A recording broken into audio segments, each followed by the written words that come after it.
So, guys, I've just recorded the whole fucking episode 94 and I've deleted it. Never mind, it gives me an opportunity to speak to you for even longer. Welcome back. How are you? I hope that you are all well. Oh, I'm so annoyed at myself right now, but it's fine because that obviously wasn't meant to go out there. It was meant to be re-recorded, so let's go. So I hope that you are all well and that you've had a lovely, lovely week. Thank you so, so much for the reviews that you've left me. I'm very grateful for every single one of them. I read them, I check them daily. I get dead excited when you leave me one. And of course, if you have left me an Apple review, I will be putting that into the draw for a free one-to-one, which I will draw on the 31st of March. However, if you put it in on that day or like a few days before, it might not show up because for some reason it takes a while to load them on Apple. Don't worry, if your name is not in there, I will put you into the next draw. So I just wanted to say that. But I'm going to start by reading out my most recent review because I've not read one for a while and I just want to show my gratitude. And this one was a really, really lovely one and it was from Manifest Junkie. It says, the best LOA podcast. Sophie seems to deliver exactly what I need to hear week on week. The information that she provides is incredible and she genuinely wants listeners to improve their lives. Absolutely, I fucking do. Number one goal, I want you to improve your life and enjoy it to the fullest. Anyway, so informative in a no-nonsense, down-to-earth and laugh out loud often approach. I have gained so much knowledge and out of all the big famous podcasters, woohoo! Big and famous, how exciting!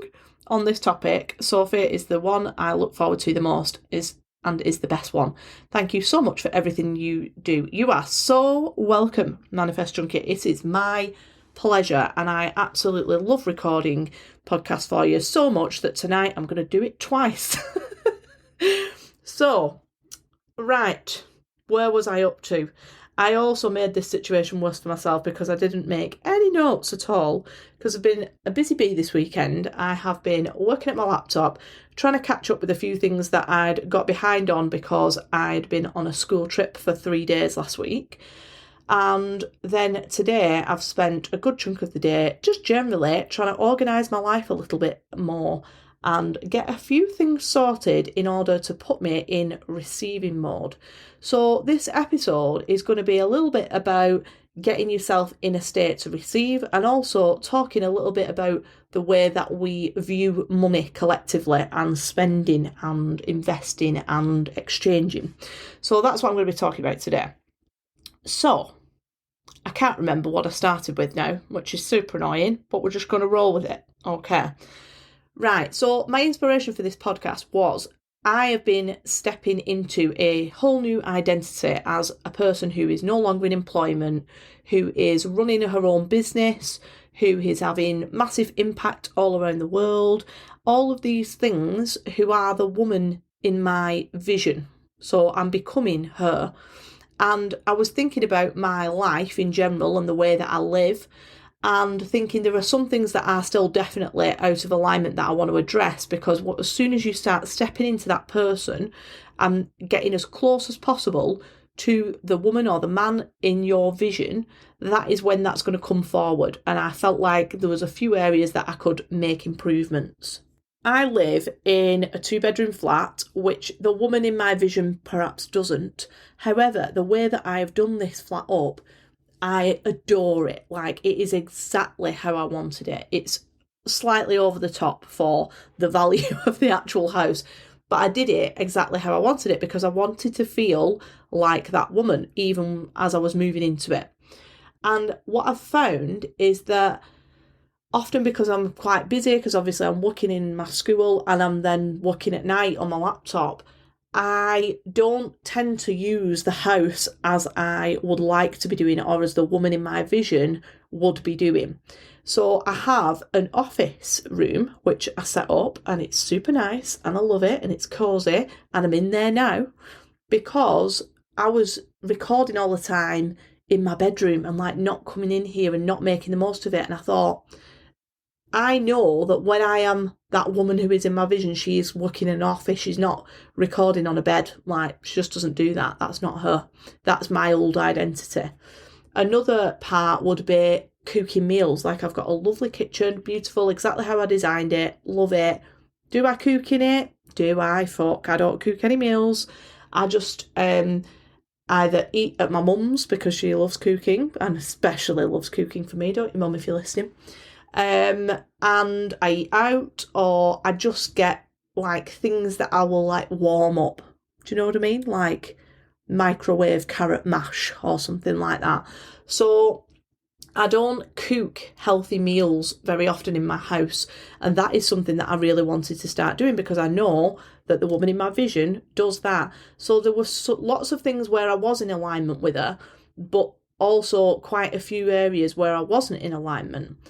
Another thing was that my physical appearance right now, without slating myself at all, because you know, we do not allow negative self-talk in this community.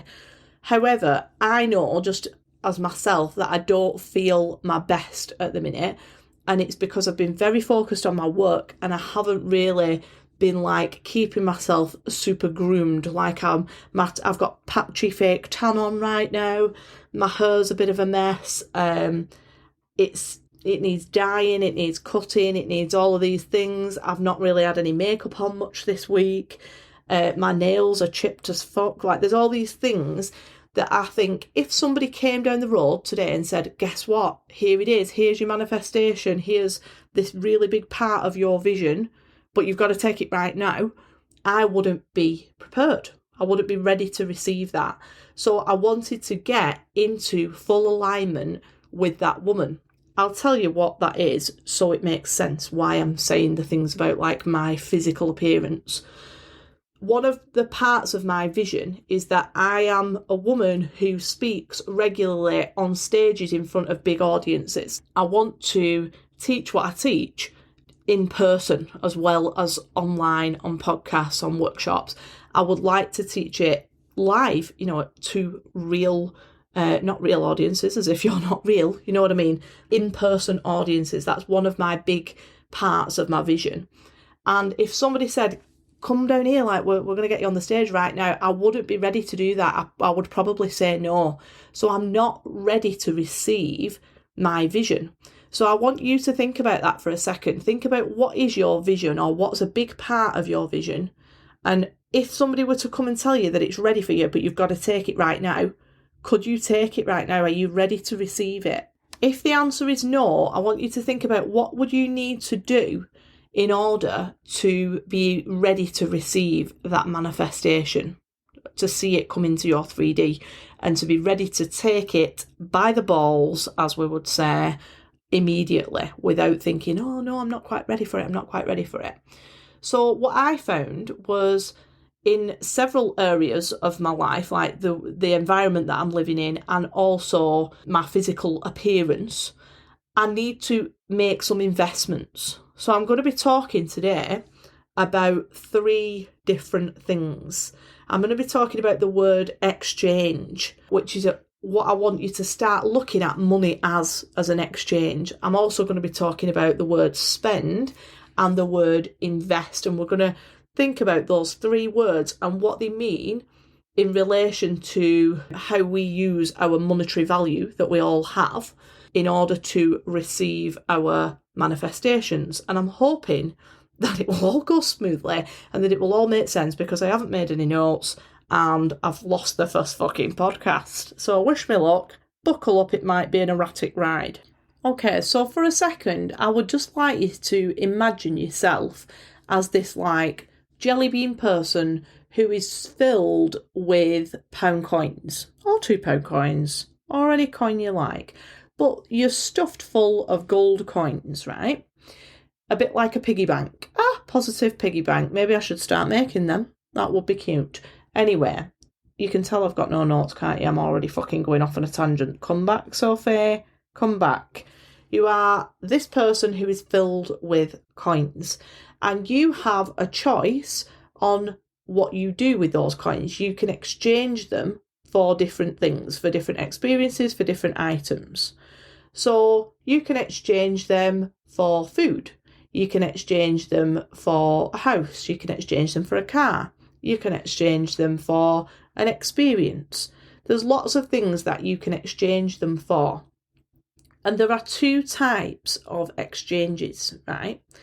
So your value, monetary value, is staying the same until you choose what type of exchange you're going to make. One of them is what we would call a spend.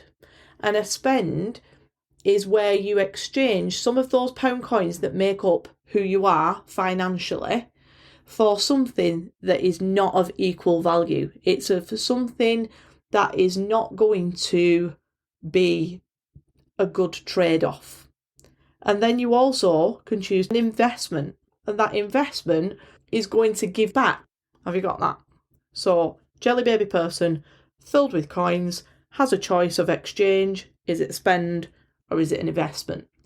If you choose to make an exchange that is a spend, then you will find that you feel drained, that you feel quite low vibe about it, and that you might even feel quite fearful because maybe it's running lower and lower and lower. Then if you make an investment, you'll find that you are being constantly topped back up in one way or another. So I'm going to talk a little bit more about what those types of exchanges might look like now. I'll start with a few of my own investments linked to my vision, and then I'll give you some more options to think about as well that might apply more to you. So for me, I know that I need to invest in food that I can cook. So this morning, I went to the supermarket and I exchanged £50 roughly for 2 bags of healthy vegetables, fruits, things that I can cook. And I brought them back. And now I have a meal plan for the week ahead. And by making that investment, I will get in return a better overall feeling of health. My skin will be better, my nails will be better, I'll have more energy, and I'll feel really good, which therefore will put me in better alignment with receiving my manifestation of my vision, which is to be prepared to speak on stage in front of audiences and all the other parts of my vision. Health is really wealth, so that was an important one. Some other investments that I'm going to be making this week that I've booked in ready are things like beauty treatments, like nails, and I'm having my lips top back up because I usually always have lip fillers and I haven't had them done for ages. Not that I'm advocating for lip fillers, I'm just saying that's something that I know I like and there's nothing wrong with that. So I'm having my hair done. I'm doing things that I know will make me feel really good, really confident, feel like my best, most confident self. And I'm also taking care of my actual physical health. So both of those things are putting me in alignment, but I'm having to invest. And it's not something that I feel fearful about because an investment always returns. It comes back to you. It's going to keep topping me back up. So an example other than that for you to think about is maybe if you were wanting to manifest a new car, let's say. If your car looks like a skip, as mine often has done in the past, although I've sorted that out now and it's looking pretty snazzy, you might want to invest in getting that car valeted. So it's going to make you feel more aligned with your vision. You're going to feel like you are driving a new car because it's going to smell nice, it's going to look nice, it's going to feel nice to be in. So that's an investment because it's putting you in alignment with your vision. It's also making your life more enjoyable right now to drive that nicer car around. If you have a particular health goal, let's say that you want to get stronger or you want to lose weight, then invest in a personal trainer. That might seem like a lot of money to spend, but in return, you're going to get your health back, which is a massive, return. It's a massive return. You might want to join a gym. That's another investment.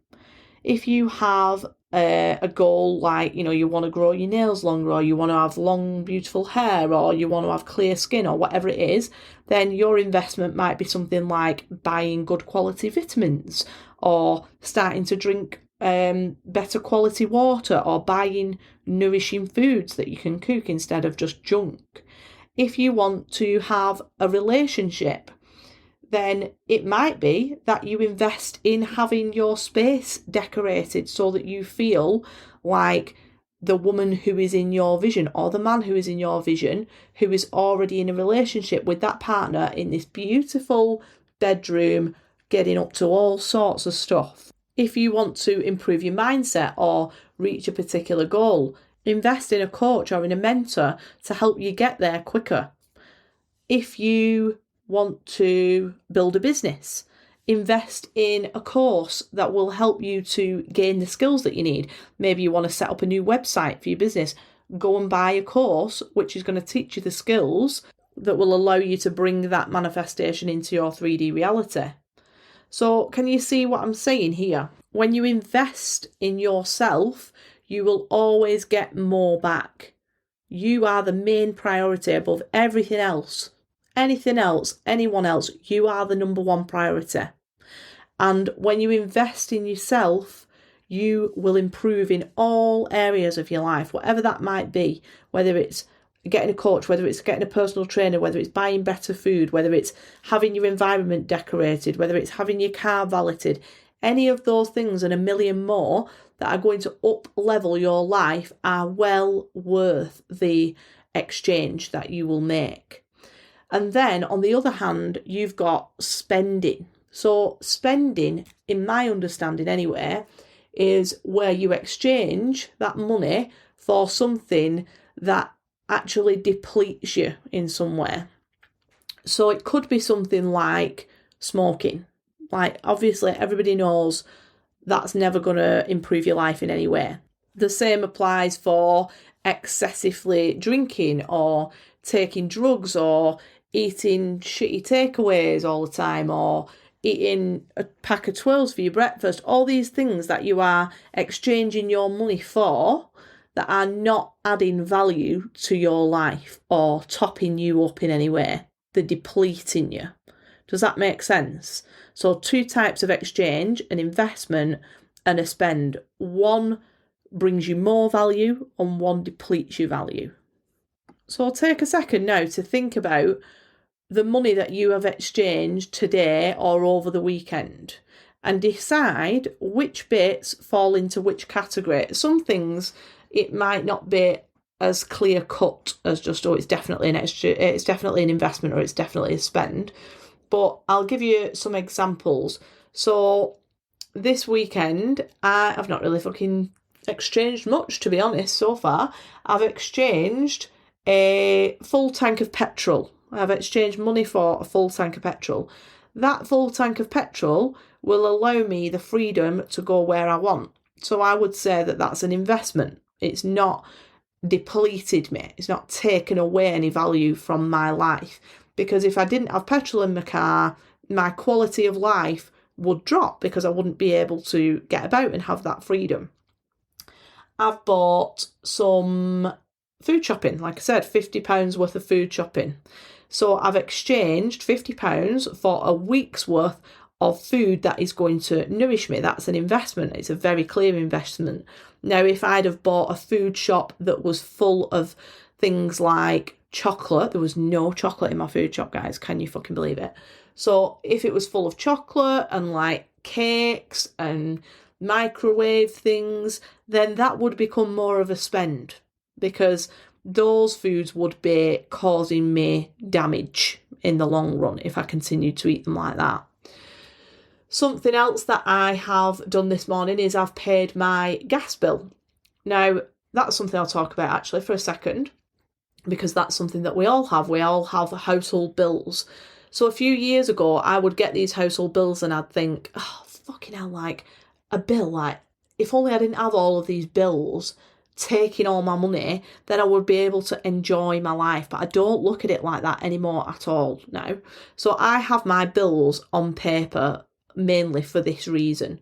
Because when I get a bill posted through the door, I'll pay it and I will write on, thank you, thank you, thank you. I am so happy and grateful, blah, blah, blah, blah, blah, whatever it is that I've paid. And you might be thinking, well, why the fuck would she be feeling like showing gratitude for getting bills? Surely that's going to attract more.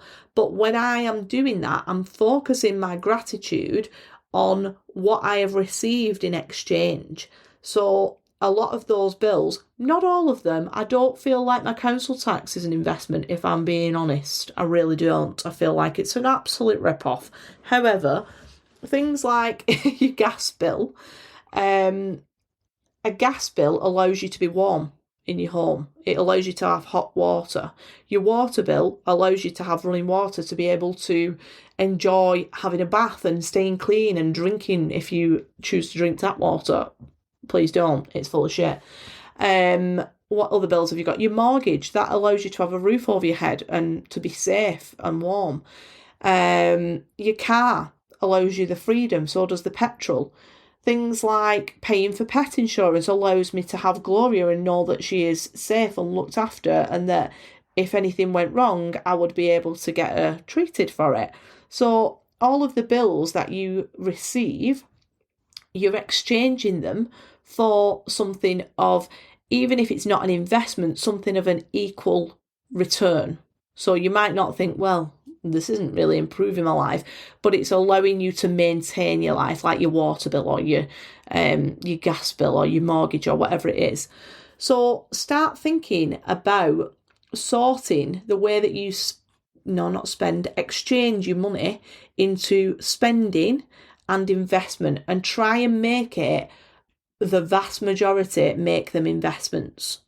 And you will start to lose that fear of exchanging money, because we hold this fear as if money is this like limited resource that we're going to run out of it and everything's going to be awful. But actually, it's not. It's an unlimited resource that you can tap into. You can make so much money. You can receive so much money in so many different ways when you stop blocking yourself. And a way that you might be blocking yourself is by using it to spend instead of investing.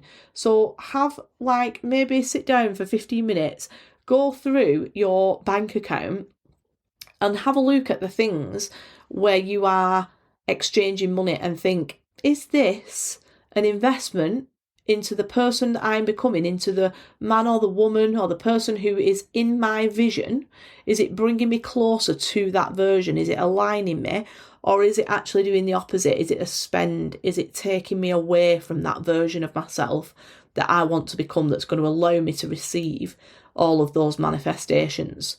So I was talking, did I mention this in the podcast last week? Or was it on my stories? But I follow this, no, I did mention it in my podcast. I follow this woman called Nancy's Fancy on Instagram, and the room that she films her Instagram reels in is like such a goal for me. Like, I really, really want a room like that in my vision house. And she's got all these beautiful, beautiful plants in there. So I have started collecting plants. Now, some people might say, oh, they are not adding anything to your life, but they are, because they are aligning me with the woman in my vision who has got a room like Nancy's Fancy. So every time I buy a plant, it brings me this great joy now, because it must be a mid-30s thing. I don't know, does this happen to everyone? I never had any interest in plants until recently. So don't think that an investment just has to be something like your household bills or food or a gym membership. It can also just be something that brings you joy. Like, if you really feel happy when you've bought something and you think, yeah, this is added to my life, I really love it, get it. Like, don't feel fearful about that. I'm just looking as I'm recording at this gold frog that's like in a meditating position, like a lotus position. And it was the first thing that I bought for my flat before I moved into it. And I was supposed to be going for like household things, like tea towels and shit that I had to buy. And I came home from the range, which will probably make you laugh if you watch my story the other day, but I bought it from the range for no purpose other than that it just brought me joy. It's been an investment. I look at it every day and I think, you are super cute. I have lots of art supplies that allow me to be creative and enjoy just that process of creativity. They are investments. Like, it doesn't have to just be things like a gym membership or food. So sort your spending into investments. Sort your exchanging into investments and spends, and see which ones feel aligned with your vision and which ones you think, actually, I'm going to fuck that one off because it's not in alignment with the person I'm becoming. So I'm going to stop there because I've been going for 25 minutes and I'm really, really, really, really, really hoping that my ramblings have made some sense. Let me know. Hopefully they have. And I hope you have a wonderful, wonderful week, and I will speak to you all soon.